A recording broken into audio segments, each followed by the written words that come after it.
Gold, trusted gold buyers. మీరు తాకట్టు పెట్టిన బంగారాన్ని విడిపించి ఈ రోజు ఉన్న మార్కెట్ ధరకు కొనబడను.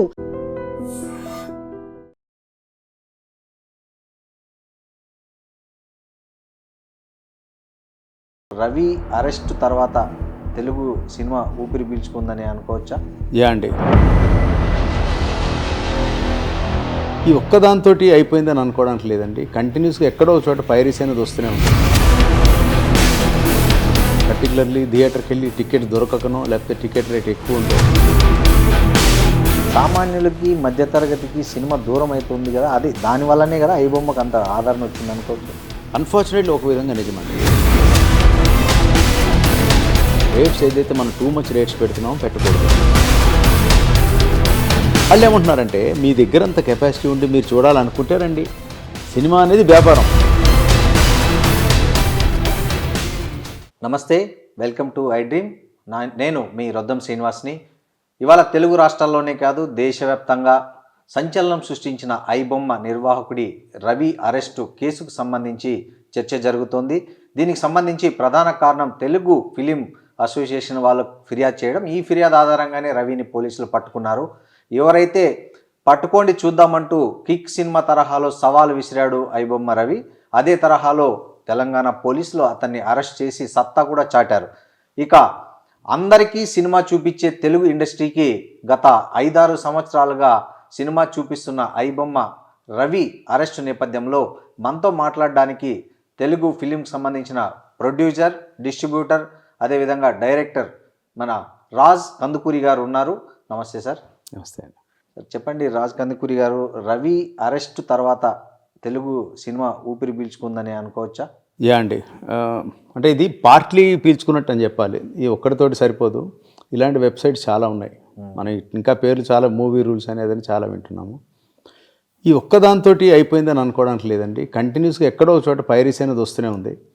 సినిమా ఇండస్ట్రీకి, రెవెన్యూకి విపరీతంగా దెబ్బ కొడుతున్నది ఇదొకటి. ఒక సినిమా చూడాలంటే పర్టికులర్లీ థియేటర్కి వెళ్ళి టికెట్ దొరకకనో లేకపోతే టికెట్ రేట్ ఎక్కువ ఉండో, ఎవరైతే ఈ లోయర్ క్లాస్, వర్కింగ్ క్లాస్ వాళ్ళు చూడాలని అనుకుంటున్నారో వాళ్ళందరూ దీంట్లో ప్రిఫర్ చేస్తున్నారు. అన్ఫార్చునేట్లీ అది చాలా దురదృష్టకరం. సో దానికి ఇలాంటి వాళ్ళు ప్రోత్సహించడం వల్ల, వీళ్ళు ఏదైతే ఈ వెబ్సైట్లో పెట్టడం వల్ల హ్యూజ్ లాస్ టు ప్రొడ్యూసర్స్. మేము కంటిన్యూస్గా పైరసీ ఫైట్ చేస్తూనే ఉన్నాం. అంటే ఎవ్రీ వీక్ మేము ఒక 4-5 టీమును పెడుతున్నాం. వాళ్ళ కింద 10 మంది పనిచేస్తారు. కాన్స్టెంట్గా లింక్స్ రాగానే మేము పంపుతాం, వాళ్ళు డిలీట్ చేస్తారు, మళ్ళీ దానికి ఇంకోటి కంటిన్యూస్గా వస్తూ ఉంటాయి. సో ఇది severe threat to industry. So ఇది ఒక్కటి పోయిందంటే రిలీఫే, కానీ ఇంకా చాలా ఉన్నాయి. అసలు దీని మూలాలు ఎక్కడున్నాయి ఏంటన్నది వాళ్ళు కూడా పరిశోధిస్తున్నారు. అంత ఈజీగా ఇది నిజంగా తీయగలిగితే, ఫస్ట్ ఆఫ్ ఆల్ మనం ఇప్పటిదాకా చేసిన అచీవ్మెంట్కి తెలంగాణ పోలీస్ని, మన తెలంగాణ గవర్నమెంట్ని, మన ముఖ్యమంత్రి గారిని, వీళ్ళ టీంని గ్రేట్లీ అప్రిషియేట్ చేయాలండి. చాలా great job they have done. Sir, ఈ ఐబొమ్మ రవి అరెస్ట్ అవుతారని మీరు ఊహించారా? అతను ఉన్న టెక్నాలజీ, అతను వాడే విధానం కానీ, అతను ఎక్కడో వేరే దేశాల్లో ఉన్నాడు, అసలు మీరు ఊహించారా ఇంత త్వరగా అతను ఈజీగా అవుతాడని? మేమైతే ఊహించలేదు, నేనైతే ఊహించలే. రీజన్ ఏంటంటే, పర్టికులర్లీ అతను ఈ కంట్రీకి రాడని అనుకున్నాం మనం.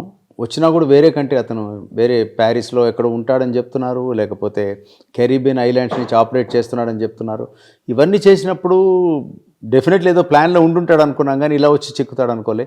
ఏదో ప్రాపర్టీ సేల్ గురించి వచ్చాడని, వాళ్ళు ఎవరు కంప్లైంట్ ఇస్తే దొరికాడని, whatever, something great has happened అని చెప్పాలండి.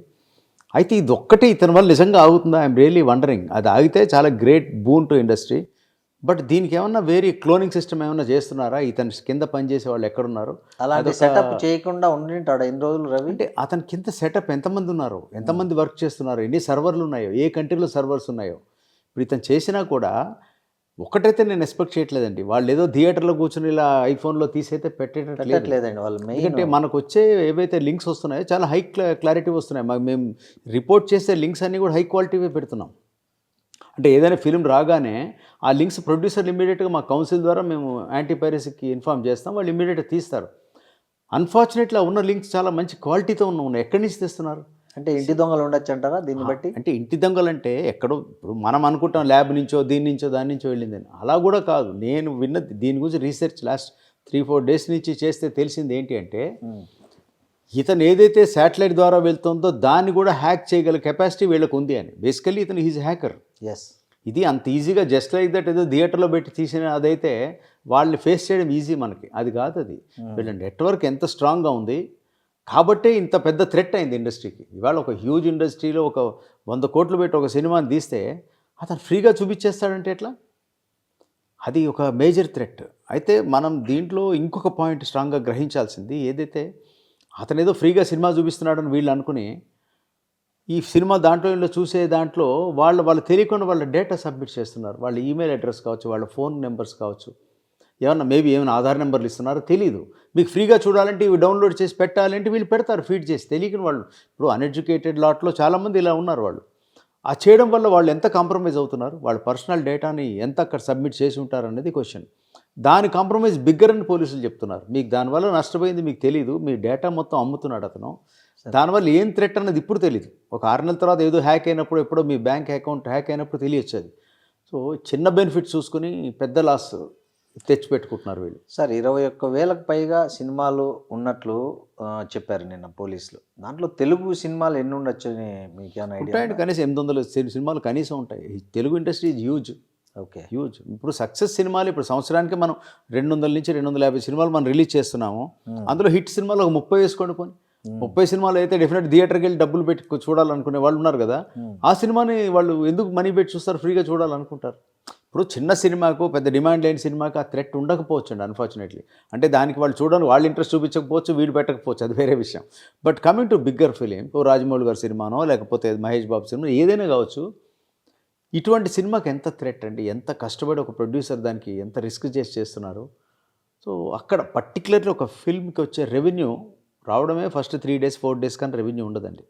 ఇవాళ ఫ్రైడే మార్నింగ్ సినిమా రిలీజ్ అయితే థర్స్డే మనం ప్రీమియర్ షోస్ వేస్తే దాంతో కొంత రెవెన్యూ వస్తుంది.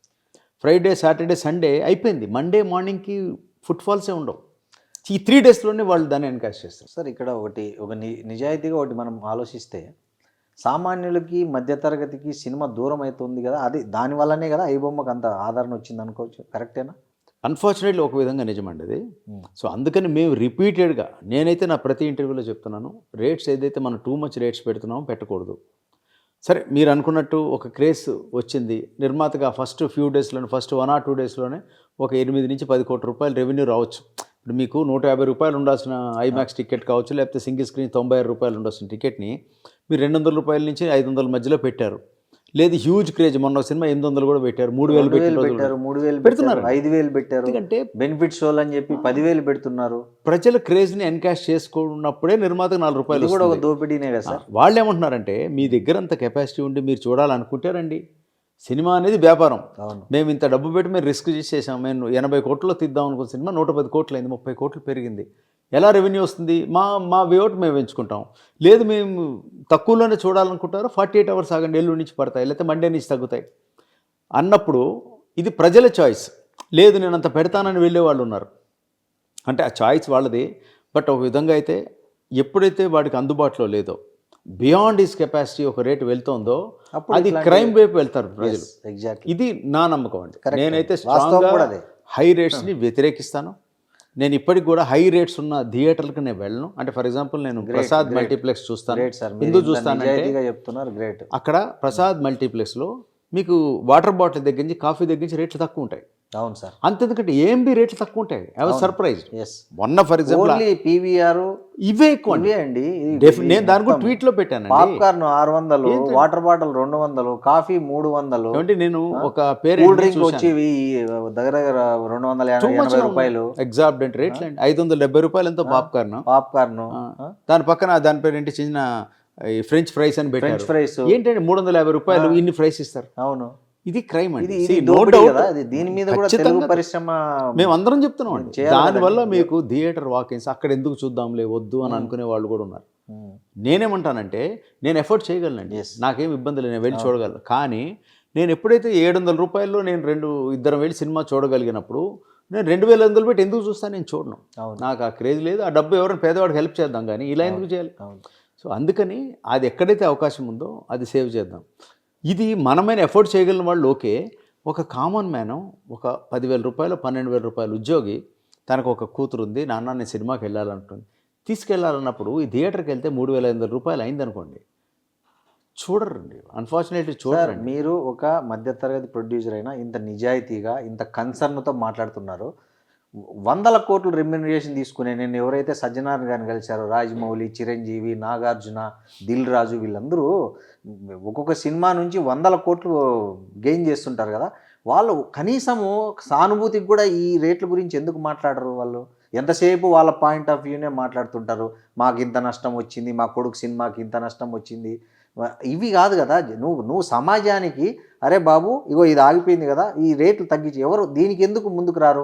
సినిమా రేట్లు పెంచమని అందరూ సీఎంల దగ్గరికి క్యూ కడతారు, వాటికి పోయి నమస్కారాలు వంగి వంగి నమస్కారాలు చేస్తున్న పెద్ద పెద్ద హీరోలు ఎవరైతే ఉన్నారో ఇవాళ సినిమా ఇండస్ట్రీలో, అరే జనాలకు పాప్కార్న్ రేట్లు తగ్గియండి, కూల్ డ్రింకుల రేట్లు తగ్గియండి, అక్కడ తినే స్నాక్స్ రేట్లు తగ్గియండి, సామాన్యుడు మధ్యతరగతి వాడికి ఒక వినోదాన్ని అందించే దీన్ని అందుబాటు లేకపోతే ఆ వైపు ఎవరు మాట్లాడరు ఎందుకు? అంటే ఇక్కడ ఎవరి పర్సనల్ పర్స్పెక్టివ్ అండి అది. రీజన్ ఏంటంటే ఫర్ ఎగ్జాంపుల్ ఒక నిర్మాతను సపోర్ట్ చేయాలనుకున్న ఒక హీరో నిర్మాతను రేటు తగ్గించమని అనలేడు. నేను కాదు కదా సార్, అలా కాదండి. ఒక హీరో ఉన్నాడు ఫర్ ఎగ్జాంపుల్, ఇప్పుడు మా అబ్బాయి కూడా మరి యాక్ట్ చేస్తున్నాడు, తన సినిమాలు కూడా చేస్తున్నాడు.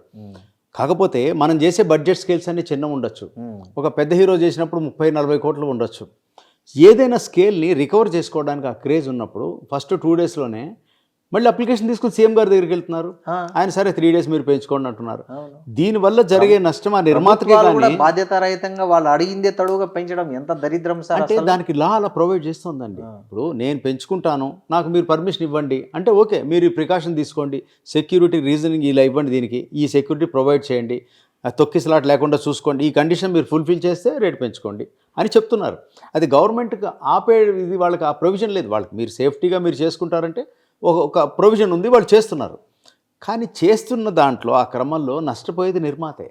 నేనేమంటున్నానంటే మీరు ఏవైతే రేట్ పెంచుతున్నారో ఆ పెంచుతున్నటువంటి ఒక్కరోజు పెంచండి, కానీ ఫస్ట్ 15 డేస్కి మీరు తెచ్చుకుంటున్నారు, 3rd డేకి వాకిన్స్ అయిపోతున్నాయి. అవును. ఇంకోటి సినిమా లైఫ్ అంటే చాలా సెల్ఫ్ లైఫ్ అంటారు చాలా తక్కువ. మార్నింగ్ రిలీజ్ అయిన సినిమాకి మధ్యాహ్నం 2 o'clockకి ఆ వేడి ఉంటే ఉందండి, లేకపోతే మధ్యాహ్నం నుంచే లేవు. అప్పుడు మనం పెంచిన రేట్లు మనమే మళ్ళీ తగ్గించుకోవాలి, లేదా మేము తగ్గించాము, లేకపోతే buy 1 ticket free, second 1 free, ఇవన్నీ ఏంటి ఇదంతా అసలు వద్దది. నేను ఐ స్ట్రాంగ్లీ ఫీల్ అండి, ఫస్ట్ ఆఫ్ ఆల్ ఎఫోర్డబుల్గా సినిమా ఎంటర్టైన్మెంట్ ఉంటేనే.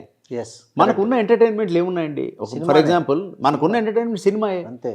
ఏమిటి సంవత్సరానికి ఒకసారి ఎక్కడ సర్కస్ వస్తుంది, పిల్లలు చూపిస్తారనుకోండి, లేదా అమ్యూజ్మెంట్ పార్క్స్ ఉంటాయనుకోండి, లేదా పబ్లిక్ పార్క్ వెళ్తారు, లేదా మాల్కి వెళ్తారు.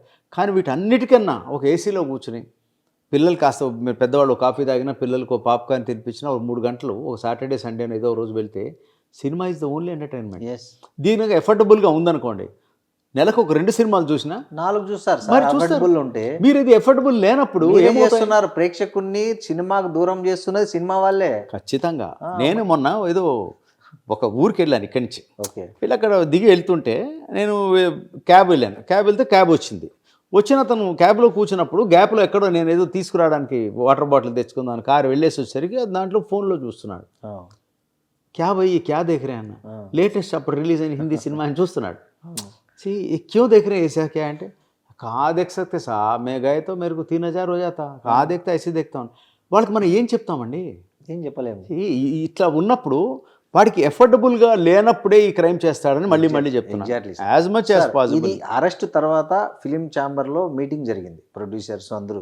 సో కనీసం చర్చకైనా వచ్చిందా ఈ పాయింట్? వచ్చిందండి. ఏమనుకున్నారు సార్? డెఫినెట్లీ రేట్ తగ్గించాలి అనుకుంటారండి. ఓకే. అక్కడ ఆలోచన ఏంటంటే 10 రోజుల పాటు రేట్ కాదు, మీరు పెంచితే 1 డే పెంచండి, సెకండ్ డే పెంచండి. సెకండ్ డే ఆ క్రేజ్ తగ్గిపోయింది, టాక్ బయటకు వెళ్ళిపోయేసరికి అద్భుతంగా ఉందో బాగుందో మోడరేట్గా ఉందో, సెకండ్ డే నుంచి మోడరేట్ రేట్లు పెట్టండి. వాడు 1 డే అంటే ఆగుతాడు, వారం రోజులు ఆగడు కదా, వారం రోజులు క్రైమ్ చేసేస్తాడు. అవును. నేనేమంటున్నానంటే మీరు ఇలా చూడడంలో క్లారిటీ లేదు, సౌండ్ సరిగ్గా వినిపించదు, ఎక్కడో కూర్చుని నాయిస్లో చూసే బదులు హాయిగా థియేటర్లో పెద్ద ఆడిటోరియంలో చూడండి. 100 రూపాయలు 125 రూపాయలు టికెట్ పెట్టి ఎవరైనా చేస్తారు. ఎందుకంటే మామూలుగా 100-150 రూపాయలు ఎనీబడి కెన్ అఫోర్డ్, 150 ఎవరైనా అఫోర్డ్ చేస్తారు కదా. అదే నా ఇంటెన్షన్ అండి. నేను మీ ఐ డ్రీమ్ ముఖంగా కూడా చెప్తున్నాను, ఇది వీలైతే అందరి నిర్మాతలు మనం సర్వే అవ్వాలంటే ఎఫోర్డబుల్గా సినిమా చేద్దామని నా కోరిక. కరెక్ట్, మంచి ఆలోచన సార్. సో మీ మద్దతు ఇచ్చారు అక్కడ ఎవరైనా? మీ చెప్పిన చాలా మందికి ఉంటుందండి. ఏదైనా కానీ ఎలా ఉంటుందంటే వచ్చేస్తుందేమో అని అనుకుంటారండి. కొన్ని సినిమాలకు వస్తుంది. ఇప్పుడు ఫర్ ఎగ్జాంపుల్ పుష్ప 2 లాంటి సినిమా రిలీజ్ అయిన 5th డే కూడా టికెట్లు దొరకలే. దట్ మీన్స్ అది జెన్యూన్గా హిట్, జెన్యూన్గా ప్రజలకు ఆ క్రేజ్ ఉన్నా కూడా వాళ్ళు పెంచిన రేట్లు భయంకరంగా ఏం పెంచలే. 1 డేనా 2 డేస్ పెంచారు, 3rd డే తగ్గించుకున్నారు. ఎందుకంటే నెంబర్ ఆఫ్ స్క్రీన్స్ ఎక్కువ వేస్తారు. కరెక్ట్. సినిమా ఇండస్ట్రీ ఎలా ఉంటుందంటే ఒక సినిమా చాలా పెద్ద సినిమా బిగ్ స్కేల్లో వస్తుంది, టాక్ బాగానే ఉంది, ఆ హీరో క్రేజ్ బాగుంది అనుకోండి, ఆటోమేటిక్గా మిగతా వాళ్ళు దారి ఇచ్చేస్తారు. దాంతోపాటు వద్దాను 3 సినిమాలు తగ్గించుకుంటారు, మేము నెక్స్ట్ వీక్ వెళ్తాంలే అని. 1 వీక్ వేసరి వేడి తగ్గుతుంది, అప్పుడు వస్తారు. ఇది ఇంటర్నల్గా ఒకళ్ళకోళ్ళు అడ్జస్ట్మెంట్ అనేది ఇండస్ట్రీలో ఉంది. మరి ఎందుకు కార్యరూపం దాల్చట్లేదు? అంటే నెంబర్ ఆఫ్ ఫిల్మ్స్ మోర్. ఎవరు అడ్డుపడుతున్నారు? అడ్డు ఎవ్వరు పడట్లేదండి, ఎవ్వరు పడట్లే. ఏ నిర్మాత నిర్మాత నా సినిమా రిలీజ్ చేసేసుకుందాం, ఎక్కువ రేట్లు పెట్టుకుందాం అని అనుకుంటారు, రికవరీ చేద్దామని. తగ్గించే పిల్లి మెడలో గంట ఎవరు కట్టాలి సార్? నిర్మాత తగ్గించుకోవాలి. ఎవరు ఇప్పుడు అదే ఆ నిర్మాతలే. మీరు మొన్న కూర్చున్నారు, మాట్లాడినారు. ఫర్ ఎగ్జాంపుల్ నేనే సినిమా తీసాను అనుకుందాము, అవును, నాకు రేటు పెంచితే వస్తుందని డిస్ట్రిబ్యూటర్లు చెప్పారనుకోండి. ఇక్కడ ఎలా ఉంటుందంటే డిస్ట్రిబ్యూటర్లు నిర్మాత కలిసి ఆలోచిస్తారు, ఇన్ని స్క్రీన్లు వేస్తున్నాము, 220 స్క్రీన్లు వేస్తున్నాము, ఫస్ట్ 3 డేస్లో మనం ఇంత రికవర్ చేయొచ్చు, క్రేజ్ బాగుంది, బుకింగ్స్ బాగానే ఉన్నాయి అన్నప్పుడు జీవో తెచ్చుకుంటారు, లేకపోతే previous day mid night show ఒకటి తెచ్చుకుంటారు, దానికి పెంచుకుంటారు. ఆ బస్ చూస్తారు, చూసిన తర్వాత అయినా డిసైడ్ అయిపోవాలి. నేనేమంటానంటే అత్యాస లేకుండా 1 డే తీసుకోండి డబ్బు, 2nd డే తీసుకోండి, కానీ ఇదే రేట్ నేను తగ్గించాను అన్నప్పుడు అయితే నేను ఎందుకు చూడకూడదు అనుకుంటారేమో అన్నది నాకు వాస్తవమే. వాస్తవం, ప్రాక్టికల్ అనుకోవడం కాదు, జరుగుతున్నదే అది. ఇది చేయగలిగితే బెటర్.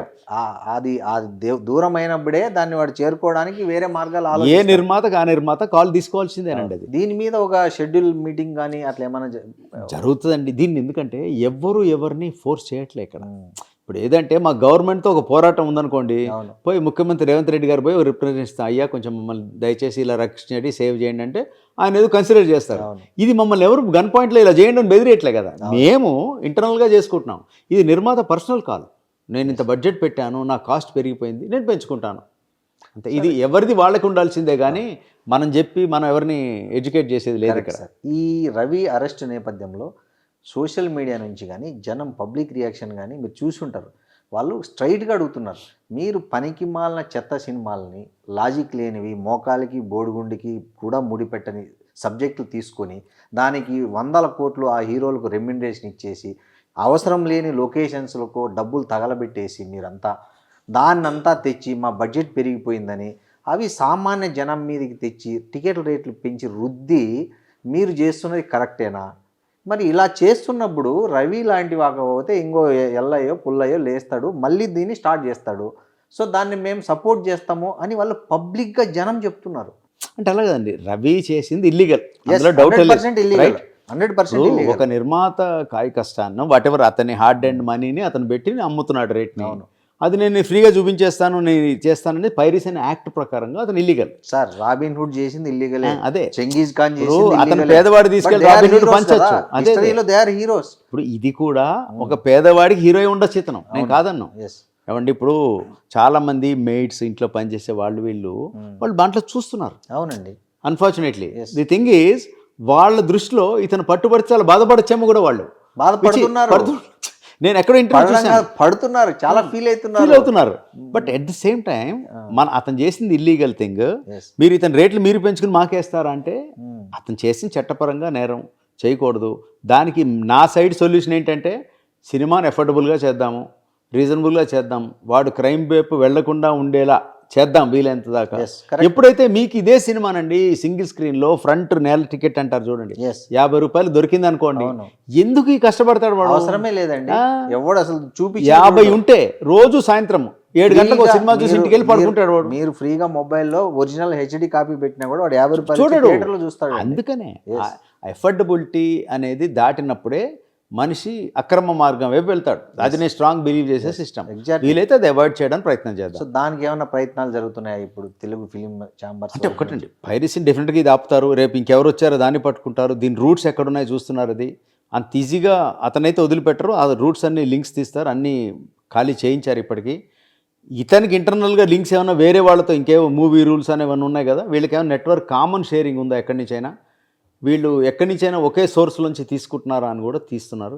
అంటే మన వాళ్ళు కూడా అఫ్కోర్స్ డిపార్ట్మెంట్లో కూడా హ్యాకర్స్ ఉంటారు, మీకు తెలియదే ఉంది. వాళ్ళ హెల్ప్ తీసుకుని, ఎథికల్ హ్యాకర్స్ హెల్ప్ తీసుకుని they are trying to sort out these things. Hopefully అదొక దారి దొరుకుతుందని అనుకుంటున్నాను. అక్కడ అట్నుంచి మనం అలా కనుక సాల్వ్ చేసుకుంటూ వస్తే మన సైడ్ నుంచి ఏం చేయాలి, ఇండస్ట్రీ సైడ్ నుంచి మనం ఇది చూద్దాము. అసలు అన్నిటికన్నా మోస్ట్ ఇంపార్టెంట్లీ ఎఫర్డబుల్గా సినిమాని చేయాలంటే, నిర్మాత రేట్లు పెంచకుండా చేయాలంటే తక్కువలో బడ్జెట్ వీలైతే ఎంత కంట్రోల్ చేయగలిగినా బాగుంటుంది. ఏమంటే సినిమా ఎంటర్టైన్మెంట్ని if you look at volume of happiness, మీకు ఒక్కసారి ఒక 2 కోట్ల రూపాయలు సినిమా ఇచ్చే హ్యాపీనెస్ 50 కోట్ల సినిమా ఇవ్వలేకపోవచ్చు. ఎగ్జాంపుల్ జరిగినాయి కదా, మొన్న రీసెంట్గా లిటిల్ హార్ట్స్ అనే సినిమా Little Hearts వచ్చింది. ఎంజాయ్ ఎంత చేశారు. కోర్ట్ అనే సినిమా ఒక వచ్చింది, షో కాస్ట్ Enjoy- దానికి ఆ, వచ్చింది, enjoy ఒక షోలో చేశారు కదా. వచ్చేసింది. బలగం ఇటువంటి బలగం ఇవన్నీ ఏంటంటే ఇవన్నీ ఇప్పుడు చిన్న బలగం బడ్జెట్లే ఉంది కదా. అది ఒక హ్యూమన్ ఎమోషన్, భిక్షగాడు. ఎంత బాగా చూపించారు ఇవన్నీ. భిక్షగాడు, బలగం ఇవన్నీ చిన్న లో బడ్జెట్లే, బట్ అవన్నీ సక్సెస్ కదా. మరి సక్సెస్. అందుకని ఏంటంటే మనీ పెడితే సక్సెస్ గ్యారంటీ అక్కడ లేదు ఇక్కడ. మరి ఆ తెలివి మరి వీళ్ళకు ఉండాలి కదా సార్. అంటే ఒక్కటండి, ఇప్పుడు ఇది హీరో డ్రివెన్ ఇండస్ట్రీ అండి. మీరు ఫలానా హీరోతో వెళ్ళాలంటే 100 కోట్లు అవుతుంది. ఇప్పుడు ప్రస్తుతం కొత్తగా వస్తున్న సినిమాలను 800 తగ్గించుకోరా సార్ 1000 హీరోలు? తగ్గించరు. ఎందుకు తగ్గించరంటే హీరోకు ఆ డిమాండ్ ఉంది. ఇప్పుడు మీరు నిర్మాత, మీరు నన్ను తగ్గించుకోమని అడిగే లోపల వెనక 3 ఉన్నారు, వాళ్ళు మీకన్నా 10 ఎక్కువ ఇస్తామంటున్నారు కదా. ఓకే, ఎందుకు తగ్గించుకోవాలి? ఇది సోషల్ సర్వీస్ కాదు కదా. నిర్మాత సోగుతో పెంచుకుంటూ పోతున్న బడ్జెట్ ను ప్రేక్షకుడి మీద రుద్దాలంటే ఎలా sir? End of the day director, నిర్మాత సోకులు, వాళ్ళ పేరు, వాళ్ళ హై ఇది అంటే వాళ్ళ సోకు కోసం కూడా పెట్టట్లేదండి వాళ్ళు. ఇప్పుడు నా పేరు వస్తుందని ఎవరు పెట్టట్లే అక్కడ. ఈ హీరోతో చేస్తే ఇంత మార్కెట్ ఉంది. ఇదంతా ఫ్యాన్స్ డ్రివెన్ ఇండస్ట్రీ అండి. ఒక ఫ్యాన్సే నడిపిస్తారు. ఒక సినిమాకి ఫస్ట్ డే ఓపెనింగ్స్ 32 కోట్లు ఎందుకు వస్తుంది ఓపెనింగ్స్? Yes. దట్ మీన్స్ ఆ హీరో ఒక క్రేజ్ ఉంది కాబట్టి ఆ హీరో ఫీల్స్ ఎస్ నా క్రేజ్ ఉండబట్టే నిర్మాత అమ్ముకోగలుగుతున్నాడు. ఓటీటీకి 250 కోట్లు ఎందుకు అమ్ముతున్నాడు? ఇప్పుడు వచ్చిన సినిమాలు ఇవన్నీ కూడా హీరో డ్రివెన్ ఇండస్ట్రీ, లేకపోతే ఒక top hit director driven industry. ఆ ఉన్న 10 మంది డైరెక్టర్లకి 10 మంది హీరోలకి మార్కెట్ ఉంది. ఇప్పుడు హీరోలు 40 మంది ఉండొచ్చు, ఓ 10-12 మందికే మార్కెట్ ఉంది. వాళ్ళ చుట్టూ ఇండస్ట్రీ తిరుగుతుంది. వాళ్ళు ఈ డిమాండ్ అడిగితే ఈ నిర్మాత ఇవ్వకపోతే ఇంకా 4 రెడీగా ఉన్నారు. అతను ఎందుకు కాంప్రమైజ్ అవుతాడు? ఇది సోషల్ సర్వీస్ కాదు. ఇది ఆ విషయంలో నేను ఎవరిని తప్పు పట్టనండి. This is the industry. కాకపోతే ఎండ్ ఆఫ్ ద డే సినిమాని ఎఫర్డబుల్గా చేసేలా ఎక్కడైనా కాస్ట్ కంట్రోల్ చేసి నిజంగా జెన్యూన్ ఒక మంచి కంటెంట్ ఇస్తే ఇప్పటికీ వ్యూయింగ్ ప్లెజర్ ఉన్నటువంటి ఒక గ్రేట్ ఎంటర్టైన్మెంట్ అది ఒక కామన్ మ్యాన్కి. సార్, సినిమాల్లో 100 కోట్లు సంపాదిస్తున్న హీరోలు, దర్శకులు నిన్నొచ్చి పెద్ద గొప్పగా రవిని విమర్శిస్తూ ప్రెస్ మీట్లో పోలీసుల ముందు మాట్లాడారే. సమాజం నుంచి వాళ్ళకు ఒక ప్రశ్న ఎదురైంది. ఏంటంటే, మీరు 100 కోట్లు సినిమాల్లో సంపాదిస్తున్నారు, బాగానే ఉంది, పైరసీని అరికట్టడం మంచిదే, గుడ్, మేము అప్రిషియేట్ చేస్తాము. మరి మీరు 100 కోట్లు సంపాదిస్తూ సమాజానికి హాని చేసే గుట్కా యాడ్లలో చిన్నపిల్లల ఆరోగ్యాల నుంచి పెద్దల షుగర్, ఈ భారతదేశంలో ఇవాళ షుగర్ పేషెంట్ అంటే హబ్ అయిపోయింది భారతదేశం. అలాంటి కూల్ డ్రింకుల యాడ్స్లో, బెట్టింగ్ యాప్స్లో మీరు ఎందుకు నటిస్తున్నారు? మీకు ఎథిక్స్ లేవా? రవికి ఎథిక్స్ లేవని మాట్లాడుతున్నారు ఐబొమ్మ నిర్వాహకుడికి. మీకేం ఎథిక్స్ ఉండి ఈ యాడ్స్లో నటిస్తున్నారు? గుట్కాలు, పాన్ మసాలాలు, తర్వాత కూల్ డ్రింక్స్, రకరకాల యాడ్స్, ఈ బెట్టింగ్ యాప్స్, వీటిలో మీరు నటిస్తున్నారే, మీకేం చట్టం వర్తించదా?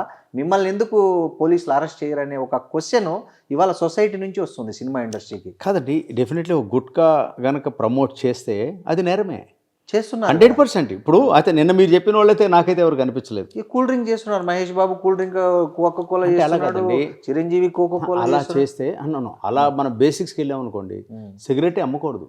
సిగరెట్ తాగడం క్యాన్సర్ కారకరం, ప్రమోట్ చేయకూడదు కదా, చేయకూడదు. ఇప్పుడు సిగరెట్ తాగండి అని చెప్పడం అనేది నేరం. ఇప్పుడు నేను అట్లాగా సార్, ఇప్పుడు సమాజం పాయింట్ ఆఫ్ వ్యూ అంటే నిన్న ఇన్ని నీతులు మాట్లాడారు కదా రవి గురించి, దాని గురించి. మరి మీకున్న నీతి ఏమైంది? మీకు లేదా నీతి, నైతికత? మీకు మోరల్స్ ఉండద్దా? మీకు సమాజం పట్ల బాధ్యత ఉండద్దా? మీరు సినిమాలో సంపాదిస్తున్నారు కదా, మళ్ళీ కూల్ డ్రింక్స్, గుట్కాలు, పాన్ మసాలాలు, బెట్టింగ్ యాప్స్, వీటిని ఎందుకు మీరు అంటే ఒకటి that is there personal call. అది అంటే మన డిబేట్ పాయింట్ కానే కాదు. ఫస్ట్ ఆఫ్ ఆల్ ఇక్కడ మన డిబేట్ పాయింట్ ఈస్ రవి అనేవాడు ఇమ్మడి అని రవి దొరికాడు, అతను ఏంటి, దానివల్ల ఇండస్ట్రీకి హామ్ ఏంటి అన్నది ఇప్పుడు పర్సనల్ కాల్ అండి. ఇప్పుడు చిరంజీవి గారు థమ్స్అప్ యాడ్ చేశారో దేనికి చేశారు, that is his personal call. But at the same time ఆయన గుట్కా అయితే చేయలేదు చిరంజీవి గారు. For example at the same time ఆయన సిగరెట్ తాగండి అని ఎక్కడ ఎంకరేజ్ చేయలేదు. చేసినా కూడా మహేష్ బాబు ఎవరైనా చేసినా కూడా కింద వార్నింగ్తో వస్తుంది. నిజంగా కూడా కూల్ డ్రింక్ తాగితే ఏ ఇబ్బంది అన్నది ఓకే, బట్ దానివల్ల క్యాన్సర్ వస్తుందని నేనైతే అనుకోను. బట్ ఏదైనా కానీ ఎండ్ ఆఫ్ ద డే ఎవరు ఏది కన్జ్యూమ్ చేసినా వాడి పర్సనల్ కేర్ వాడు తీసుకోవాలి ఒక వ్యక్తిగా. ఈ బేసిక్ ఇవైతే వాళ్ళకి అవేర్నెస్ ఉండి ఉండాలి ప్రతి కామన్ మ్యాన్ అనేది నా యొక్క పాయింట్ అండి. సార్, ఈ సినిమా ఇండస్ట్రీ వల్ల సమాజానికి మేలు జరుగుతుందనే కొంతమంది భావిస్తున్నారు కదా.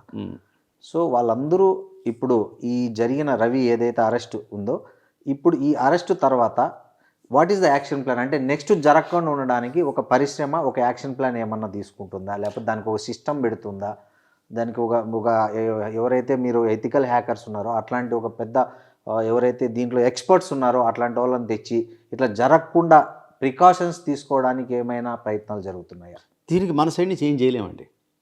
ఫస్ట్ ఆఫ్ ఆల్ ఇది ఎగ్జాక్ట్లీ ఏంటంటే మనం ఇల్లు మన ఇంట్లో ఉంది, దొంగ రాకుండా మీరు ఏమైనా జాగ్రత్త పడగలరా అంటే మీరు ఏం చేయగలరు? సీసీ కెమెరాలు పెట్టచ్చు, డాగ్స్ పెట్టుకోవచ్చు, ఇప్పుడు అదే మనం చేస్తున్నాం కదా, పెట్టుకోవచ్చు, సెక్యూరిటీ పెట్టుకోవచ్చు. ఇప్పుడు మన సైబర్ ఫర్ ఎగ్జాంపుల్ మేము సైబర్ ఏదైతే యాంటీ పైరసీ వింగ్ ఉందో ప్రతి cinema producer we sign agreement వాళ్ళతోటి. ఓకే, మేము ఒక 10 మందిని హైర్ చేసుకుంటాం. ఈ 10 మంది ఎక్కడ రాగానే ఆ లింక్ని ఇమ్మీడియట్ డిలీట్ చేస్తూ ఉంటారు. ఇది ఎలా అంటే మనం ఇంట్లో వచ్చిన దోమల్ని తరుగుతుంటే దోమ వస్తున్నట్టే సేమ్. అది రాకుండా ఏం చేయాలంటే మనకు తెలియదు, మనకు తెలిసింది ఇవే. అవును. సో అంతకన్నా ఇంకేం లేదండి. ఎప్పుడు ఎక్కడి నుంచి అటాక్ అవుతుందో తెలియదు, మన జాగ్రత్తలో మనం ఉండడమే. కాకపోతే ఇప్పుడు లక్కీలీ ఒక అతను దొరికాడు, ఇతన్ని పట్టుకుని ఇన్ఫర్మేషన్ తీయాలి. ఎథికల్ హ్యాకర్స్ ఉన్నారు లక్కీలీ డిపార్ట్మెంట్లో. యాక్చువల్లీ వాళ్ళ తెలంగాణ పోలీస్ కానీ ఆంధ్ర పోలీస్ కానీ వెరీ పవర్ఫుల్గా ఉన్నారు. Indian police is one of the very good police అండి ఈరోజు. అవును సార్. సో వాళ్ళ పైగా చాలా వెల్ ఎడ్యుకేటెడ్ ఉన్నారు ఇవాళ పోలీసులు అందరూ కూడా. ఎంటెక్ చేసిన వాళ్ళు ఉన్నారు, బీటెక్ ఎంటెక్లు చేసిన వాళ్ళు ఉన్నారు, తర్వాత డిపార్ట్మెంట్కి వచ్చారు, ఐఐటీల నుంచి వచ్చిన వాళ్ళు ఉన్నారు, ఐపీఎస్ ఆఫీసర్స్ చాలా మంది ఐఐటీ నుంచి వచ్చిన వాళ్ళు ఉన్నారు. సో కాబట్టి మనము చాలా ధైర్యంగా ఉండొచ్చు అని నేను అనుకుంటున్నాను. వాళ్ళతో ఎప్పుడైనా ఇంటరాక్ట్ అయినప్పుడు ఐ ఫీల్ చాలా ఎలైట్గా ఉన్నారు వీళ్ళు. మనం we should be very proud of Indian police and Indian government as well అండి. సో హోప్ఫుల్లీ గుడ్ డేస్ మళ్ళీ ఇండస్ట్రీకి రావాలండి. ఎక్కడ కూడా క్రైమ్ ఒకటి ఎందులో చేసినా, దొంగతనం చేసినా, సినిమా దొంగతనం ఇక్కడ మనం మాట్లాడేది ఇదే కాదు. ఎప్పుడైనా నేరం చేసినప్పుడు ఈజీ మనీకి అలవాటు పడ్డాడంటే వాడు ఎందుకు అటువైపు వెళ్తున్నాడు చూడండి. వాడికి ఆ ఫెసిలిటీ అంత వెళ్ళే డెస్పరేషన్ ఎందుకు క్రియేట్ అయిందో చూద్దాము. అది రాకుండా ఉండడానికి వాడికి ఏమైనా పరిస్థితులు అడ్డుపడుతున్నాయో చూసి వీలైతే ఆ సిచ్యువేషన్ కరెక్ట్ చేయడానికి ట్రై చేయాలి మనం. That's the best we can do. అలా కాదు బై నేచరే వాడు నేరగాడు ఇదంటే వాడిని కరెక్ట్ చేయాలి. లీగల్ సిస్టంలో పక్కాగా కరెక్ట్ చేయాలి. మన లాస్ వెరీ టఫ్గా ఉన్నాయి. సో హోప్ఫుల్లీ గుడ్ డేస్ రావాలంటే ఇండస్ట్రీ యాజ్ ఇట్ ఈస్గా going through very tough time అండి. ఇది జెన్యూన్గా I'm telling you, every week 4 నుంచి 6 సినిమాలు రిలీజ్ అవుతున్నాయి, ఒక్కొక్కసారి 8 సినిమాలు కూడా రిలీజ్ అవుతున్నాయి. బట్ ఒక్క సినిమా కూడా సర్వైవ్ కావట్లేదండి. అవును. ఇప్పుడు ఎలాగోలా వచ్చి వెళ్ళిపోవడం సినిమా కాదు. అవును. అండ్ వితిన్ 3 to 4 వీక్స్లో మీకు ఓటీటీలో సినిమా ఉంటుంది. అవును. అది వస్తున్న టైంలో థియేటర్కి వాడు ఎందుకు వెళ్తాడు? ఫస్ట్ అదే కదా, ఫస్ట్ ఎందుకు వెళ్తాడు? ఇంకోటి ఓటీటీ, సోకాల్డ్ ఓటీటీ మనం చెప్తున్నాము. ఇప్పుడు Netflix is very expensive, 699 per month or something. లేకపోతే నాకు ఎగ్జాక్ట్ రేట్స్ తెలియదు కానీ ఆహాకి ఫర్ ఎగ్జాంపుల్ లేదో యాన్యువల్ తక్కువ ఉండొచ్చు, కొన్నిటికి ఎక్కువ ఉండొచ్చు. వీటన్నిటి కలిపి అన్ని ఓటీటీ ప్లాట్ఫామ్స్ కలిపి ఒక యాప్లో ఉండి ఆ యాప్ ఫ్రీగా దొంగతనం చేసి చూసేవాళ్ళు కొందరు ఉన్నారు. ఎస్, అది కూడా వచ్చింది. ఇప్పుడు అక్కడ మరి ఓటీటీ వాళ్ళు కూడా మొత్తుకోవాలి. మీకు నెట్ఫ్లిక్స్ని కూడా హ్యాక్ చేసి మీకు ఫ్రీగా చూపిస్తున్నారు. అన్ని ఓటీపీలు కలిపి ఒక యాప్ వచ్చింది. అవును. అది ఎంత ప్యాథటిక్ అండి. అంటే ఎవ్రీవేర్ క్రైమే. ఇప్పుడు వాడు నెట్ఫ్లిక్స్కి ఏదో అమ్ముకుంటాడు సినిమాని, సరే అమ్మాడు. నెట్ఫ్లిక్స్ వాడు ఏదో యాన్యువల్ ఇంత అని ఇస్తాడు సంవత్సరానికి, లేకపోతే ఫోన్ ఇన్స్టాల్మెంట్స్ ఇస్తాడు, లేకపోతే జియో హాట్స్టార్ ఒక అమౌంట్ ఇస్తారు, ఆహా ఒక అమౌంట్ ఇస్తారు, based on the cinema value. అక్కడ అమ్ముకున్నా ఉంటే లేదు, వాళ్ళు మొత్తుకున్నదంటే ఇవి ఫ్రీగా చూసేస్తున్నారు. అవును. సో ఎవ్రీవే జెన్యున్గా చెప్పాలంటే ఈ ఒరిజినల్ యాప్స్లో చూసే కంటే ఈ పైరేటెడ్ యాప్లో చూడడమే సుఖంగా ఉంది ప్రేక్షకులకి. ఎందుకంటే వీడు అంత డబ్బులు తీసుకొని మళ్ళీ మధ్యలో యాడ్స్ ఇస్తాడు. ఎవరి 15 minutesకి 2 యాడ్స్, 20 seconds 30 seconds యాడ్స్. అదేదో చెప్తారు చూడు, డబ్బు ఇచ్చి కొట్టించుకునేట్లు. సో ఆ పరిస్థితులు ఉన్నప్పుడు ప్రేక్షకుడికి ఏది సుఖమో ఏది ఈజీనో దానికి మల్లుతాడు. సో ఇది ఓవరాల్గా సినిమా సిస్టంలో కూడా దీని కరెక్షన్ జరగాలి ఉందండి. సో ఎవ్రీవే దట్ ఈస్ హ్యాపెనింగ్ అండి. ఎస్. ఇప్పుడు ప్రతిదానికి, ఇప్పుడు ఏ బ్రాండ్ అయినా ప్రతి దానికి ఎక్కడో థ్రెట్ ఉంటుంది. అంటే హ్యూమన్ సర్వైవల్కి సోషల్ మీడియా తెలివి పెరిగిన కొద్దీ ప్రజలు క్రైమ్ కూడా అంత పెరుగుతుంది. అవును. మీరు 30-40 ఏళ్ల క్రితం ఇంత లేదు కదా. లేదు. ఒక ప్రజల్లో ఒక హానెస్ట్ అంటే ఇప్పుడు ఏదో డిజానెస్ట్ వచ్చిందని కాదు, అప్పుడు ఈ థాట్స్ లేవు. ఇప్పుడు ఎప్పుడైతే మీకు టెక్నాలజీ పెరిగిందో ఈ ఆలోచనలు కూడా పెరిగాయి. సైబర్ క్రైమ్ ఎంత పెరిగిపోయిందండి. ఎవరిని హ్యాక్ చేస్తాడో తెలియదు. ఇప్పుడు ఎవరి పేరుతో ఎటువంటి మోసాలు జరుగుతాయో తెలియదు. మీ ఓటీపీ దొంగతనం అంటాడు, ఇది అవుతుంది, డిజిటల్ అరెస్ట్లు అవుతుంది. ఎవరు కాదు, 4-5 ఏళ్ల క్రితం మేమే మోసపోయాము. జస్ట్ లైక్ ఎయిర్టెల్ అని, నిజంగా ఎయిర్టెల్ కడితే ఎవడో మోసపోయి we last 1 lakh rupees complaint నడుస్తుంది సైబర్లో. మేము కూడా ఎవరేమి తక్కువ, అందరం ఎక్కడో నమ్మి మోసపోయిన వాళ్ళమే. కరెక్టే సార్. ఇప్పుడు సోషల్ మీడియాలో రవికి మద్దతుగా విపరీతమైన ట్రోలింగ్ కానీ కామెంట్ కానీ నడుస్తుంది. దీన్ని ఎలా చూస్తారు ఫిలిం ఇండస్ట్రీ వాళ్ళు, పర్టికులర్గా మీరు? అంటే ఫిల్మ్ ఇండస్ట్రీ పరంగా చూస్తే ఆ మద్దతు రావడం అనేది కరెక్ట్ కాదండి. ఎందుకు కాదంటే అతను చేసింది క్రైమ్ కదా. ఒక క్రైమ్ చేసిన దాన్ని మీరు ఏ విధంగా మద్దతు చేస్తారు? ఫర్ ఎగ్జాంపుల్ ఎట్లా అంటే మాకు మంచి జరిగిందని అంటే అది కరెక్టే, అలా కాదండి. ఫర్ ఎగ్జాంపుల్ బియ్యం ఫర్ ఎగ్జాంపుల్ 100 రూపాయలు కిలో ఉందనుకోండి, వాడు ఎక్కడో దొంగతనం నాకు 15 రూపాయలు కిలో ఇస్తాడంటే వాడిని పట్టుకున్నారనుకోండి, వాడిని పట్టుకోవడం నేరం, నాకు 15 తక్కువ, వాడు చేసింది తప్పు. నువ్వు కొన్న సరుకు దొంగ సరుకు కొన్నావు, అలాగే నువ్వు చూసిన సినిమా దొంగతనంగా చూసావు కదా, తప్పు ఇది. అతను నీకు మేలు చేసి ఉండొచ్చు, బట్ అతను ఇచ్చిన రూట్ రాంగ్. దొంగ బంగారం తక్కువలో వేసుకున్నట్టు ఇది వీ కెనాట్ యాక్సెప్ట్. అంటే ఒక లాఫుల్ సిటిజన్గా మనం అప్రూవ్ చేయకూడదండి ఇది. దీనికన్నా కూడా న్యాయబద్ధంగా ఈయన లీగల్ రూట్, ఈయన పక్కా రాయల్ రూట్లో తక్కువగా ఎలా చూడాలి అది చూద్దాం, అది ఆలోచించి ఈ సినిమాని ఒక రైట్ రాయల్గా లీగల్ వేలో మీరు ఈ దొంగతనం చూసే అవసరం లేకుండా మీకు 100 రూపాయలకు చూపించడానికి ట్రై చేద్దాం. నేను ఒక నిర్మాతగా అది ట్రై చేయడానికి I will try my best.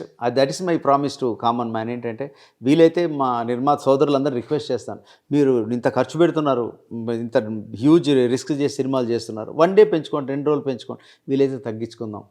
మనమే ఎందుకు నష్టపోతాం, నెంబర్ ఆఫ్ స్క్రీన్స్ ఎక్కువ ఇద్దాం, ఎఫోర్డబుల్గా చేద్దాం.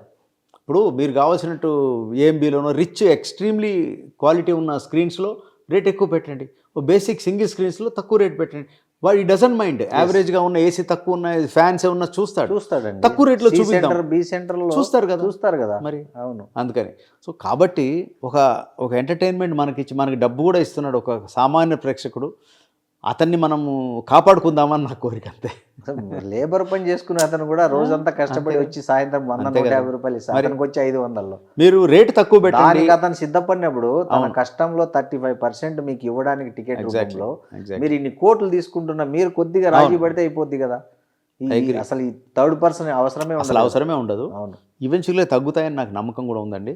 కారణం ఏంటంటే నెంబర్ ఆఫ్ ఫిలిమ్స్ పెరిగిపోయినాయి. ఇందాక నేను చెప్పినట్టు 250 ఫిలిమ్స్ యావరేజ్గా ఎవ్రీ ఇయర్ రిలీజ్ అయితే అందులో సర్వైవ్ అయ్యి నిర్మాత డబ్బు సంపాదించుకునే సినిమాలు 50 కూడా ఉండవు నేను అనుకుంటున్నాను. మేబీ రైట్ ఆర్ రాంగ్ నాకు తెలియదు, కరెక్ట్. బట్ జనరల్గా యాజ్ ఫార్ యాజ్ నేను చూస్తున్నాను అంటే మనం డిపెండ్ అయ్యి వచ్చే కొద్ది రెవెన్యూ ఏదో ఓటీటీ నుంచి వస్తుంది, థియేటర్ వాకిన్స్ తగ్గిపోయినాయి. Unless the film is genuinely very good, people రావట్లేదండి. అంటే వాళ్ళు ఏమనుకుంటున్నారంటే నేను థియేటర్కి ఇదంతా ఎఫర్ట్ పెట్టి 4 గంటలు టైం వేస్ట్ చేసే బదులు 1 monthలో వస్తుంది కదా ఓటీటీ అనుకుంటున్నారు. తర్వాత టీవీలో వస్తుంది కదా అని. ఇది లేని వాళ్ళు మీరు అన్నట్టు దీంట్లో ఫోన్లో చూసేవాళ్ళు కొందరు ఉండొచ్చు. ఈ రిస్క్ ఉన్నప్పుడు మనం వీలైతే మంచి సినిమా తీయడం ఒకటే మార్గం. నేను ఎప్పుడు చెప్తాను, క్వాలిటీ సినిమా తీయడం ఒక్కటే వే అవుట్ అండి, ఇంకొక మార్గం లేదు. మంచి కథలు పెంచుకుందాం, మంచి దర్శకుల ద్వారా చిన్న బడ్జెట్ పెంచుకున్నాం, మంచి క్వాలిటీ సినిమా ట్రై చేద్దాం.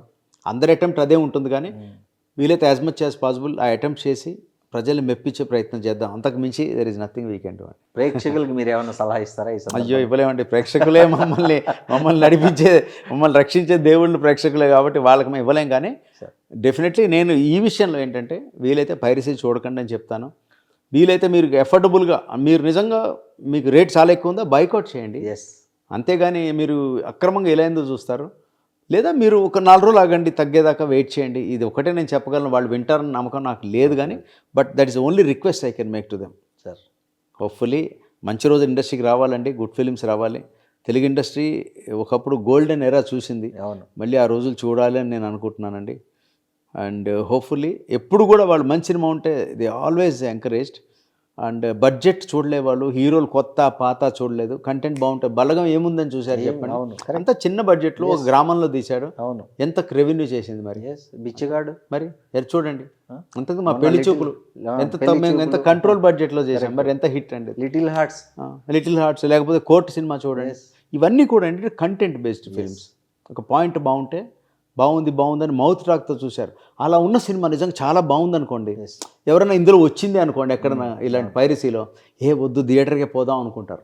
ఎందుకంటే అది రేట్లు ఎక్కువ లేవు, తక్కువ ఉంది, ఆగు చూడక సాయంత్రం వెళ్దాం అనుకుంటారు. అవునండి, ఆ ట్రెండ్ రావాలని కోరుకుంటున్నాను నేను. అది వస్తే గోల్డెన్ డే. థ్యాంక్ యూ అండి రాజు గారు, చాలా నిజాయితీగా, చాలా స్పష్టంగా, సూటిగా చెప్పారు. Hats off to you. మీలాగా నిజంగా ఆలోచిస్తే అందరూ ప్రొడ్యూసర్లు, డిస్ట్రిబ్యూటర్స్ చాలా ఆ సినిమా అనేది మీరు అన్నట్లు ఆ కళ నిజం అవుతుంది, కావాలని మేము కూడా కోరుకుంటున్నాం. నమస్తే. And for more videos, please subscribe to iDream. Please subscribe to iDream. Please subscribe iDream. And please subscribe to iDream. For more videos, subscribe to iDream. please like, share and subscribe to the channel. Congratulations, iDream. Subscribe to iDream. Subscribe to iDream. So subscribe to iDream Media. iDream ki iDream team andarki huge congratulations. Please subscribe iDream Media. Please subscribe to iDream. Subscribe iDream. Please subscribe to iDream. I dream అంటే నా కళల ఛానల్ను subscribe చేసుకున్న నోరు తిరుగుతలేదు. మీరైతే గంట గుర్తు కొట్టండి. For more such videos, please subscribe to iDream.